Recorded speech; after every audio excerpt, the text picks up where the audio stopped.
देखिए ये तो बजट जो मोदी सरकार ने पेश की है, ये तो दो चार राज्यों के इलेक्शन चुनाव को देखकर ही उन्होंने पेश किया है। तो ये तो इलेक्शन स्पीच है और वो इलेक्शन स्पीच 15 दिन पहले से ही शुरू किए है और उनकी जो जो बातें बाहर उन्होंने कही है वैसे जुमले इस बजट में डालकर वो उन्होंने पुनरुच्चार किया उसका।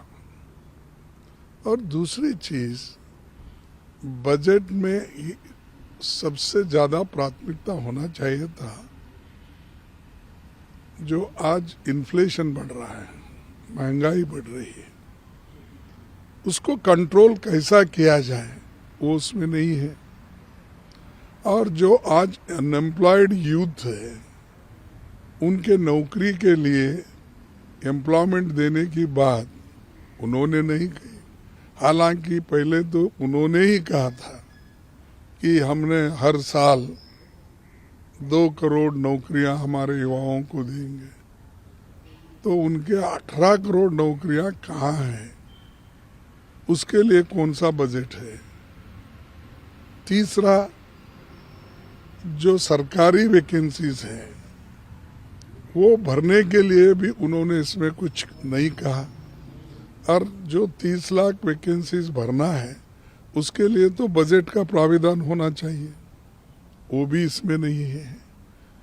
उसके अलावा गरीबों के लिए जो हमेशा पहले से आता था, उनको जरा नरेगा के लिए जरा वो बहुत ही पॉपुलर स्कीम रहने की वजह से रूरल के हमारे किसान मजदूर को उसका लाभ होता है।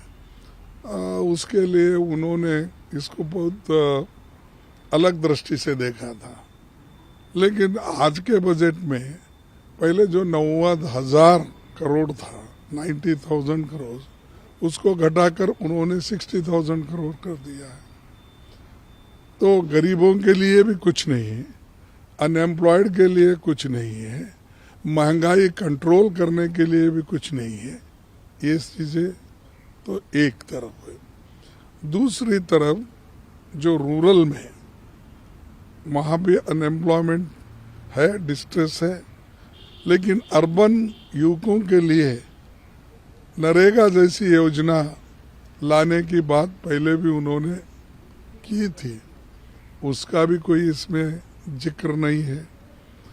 और किसानों का जो उनका जो इनकम बढ़ाने का था वो उसका भी कोई इसमें जिक्र नहीं है। एमएसपी का जिक्र इसमें नहीं है। फिर कौन से गरीब के लिए ये बजट बना है? मैं समझूंगा जो अमीर लोग हैं उनके लिए। और इनकम टैक्स हमने 5 से 7 लाख कर दिया।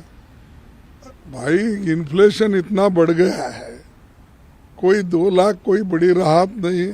आज जो जिसकी सैलरी 60-65 हजार रुपये है उनको ही थोड़ा कुछ राहत मिलता है, लेकिन दूसरे किसी को नहीं है। वो भी अपने हिसाब से उन्होंने किया कि मिडिल क्लास को कैसा अट्रैक्ट करे। उनके पार्टी में चर्चा हो गई कैसा अट्रैक्ट करे, और वो दूसरे ट्राइबल वोट्स लाने के लिए क्या कोशिश करे, शेड्यूल कास्ट के वोट्स को क्या कोशिश करे।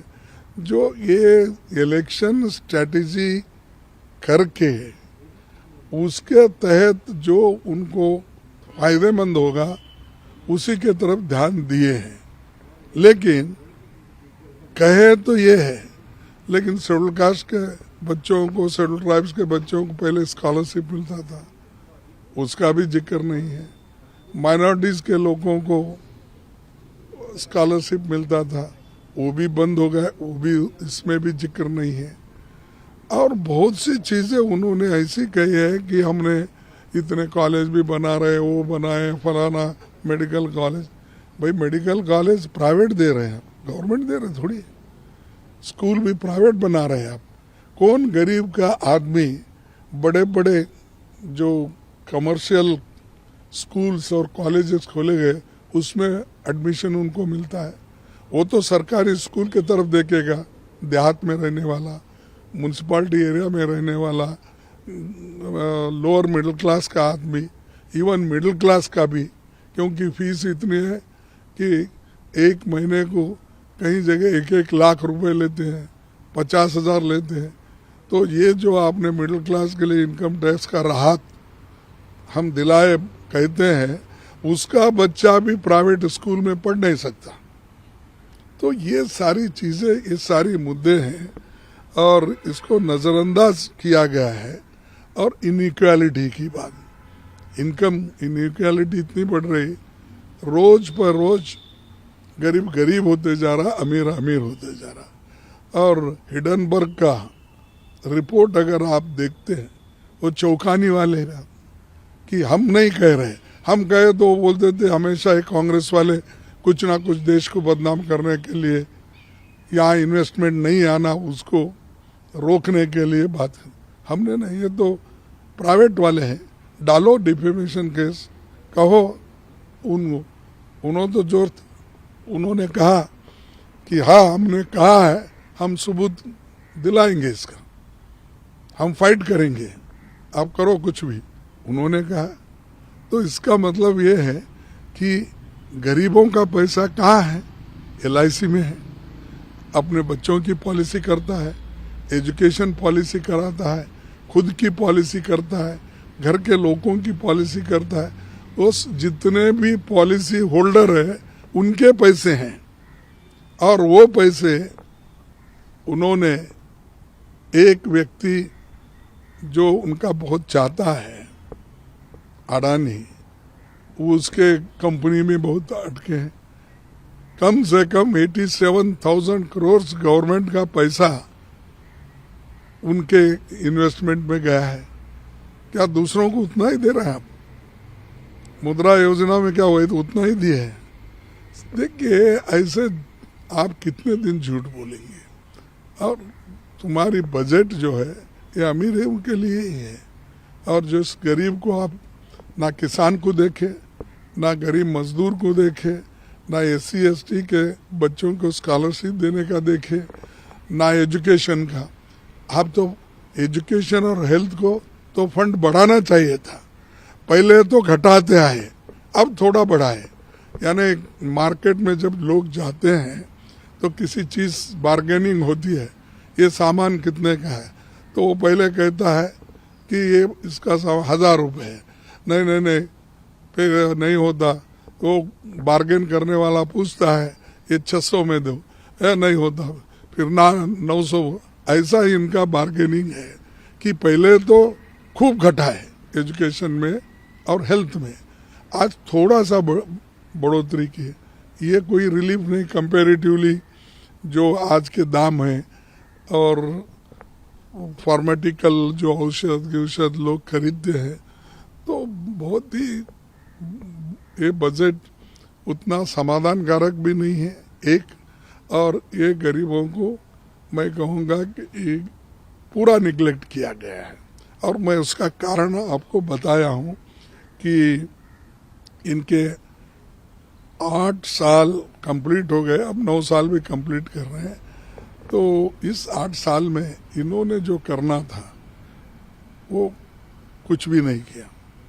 और एक चीज मैं बताना चाहता हूँ, अगर गरीबों की आमदनी ही नहीं बढ़ी तो कंजम्पशन क्या होगा? वो क्या खरीदेगा? क्या बच्चों के लिए किताबें खरीदेगा, पैंट खरीदेगा, शर्ट खरीदेगा, अपने लिए कपड़े खरीदेगा, खाने अच्छा खाना अपने बच्चों को दिलाएगा? जब उसको नौकरी ही नहीं है, कमाने का यही नहीं है, साधन नहीं है, तो आपका इवन प्रोडक्शन भी यहाँ करे कौन? लेने वाला कौन है? खरीदने के लिए तो पैसे होना चाहिए ना, पैसे होना है तो उसको काम देना पड़ेगा हाथ को। तो ये चीज़ें जो है हम सब कुछ देखे हैं और सुनते, पूरा बजट ये इसका हम कर दिए हैं। और ये ऐसा हो गया है कि बजट नाम बड़ा, क्योंकि भाषण तो बड़ा करते, दर्शन खोटा बोले जैसा है कि उसमें गरीब तबके के किसानों के लिए और बाकी के जो भी SC ST है OBC, इनको तो सिर्फ शब्दों में उनको अपने अलंकारिक भाषा में उनकी तारीफ ही करते करते उन्होंने चंद स्टेटमेंट्स बजट में डाला है। इसीलिए इसमें कुछ नहीं है, इससे कोई फायदा गरीबों के लिए नहीं है और उनकी 75% गरीब है इस देश में।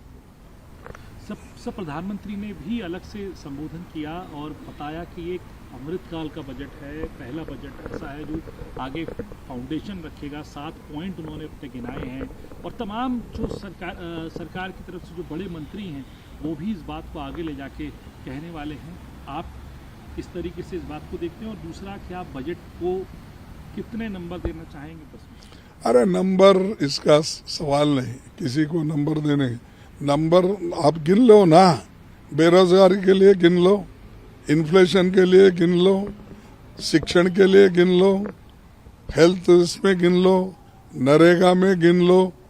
अब हम जितने भी पॉइंट्स आपको बोले और एक ही आदमी को LIC लूट करने की वहाँ से निकालने के लिए इजाज़त मिली, SBI से पैसे निकालने की इजाज़त मिली, छोटे मोटे कंपनियों बैंकों से लोन लेने का उनको सहूलत मिला, किसी गरीब को या किसी भी मिडिल क्लास के आदमी को ये सब सहूलतें मिलते हैं।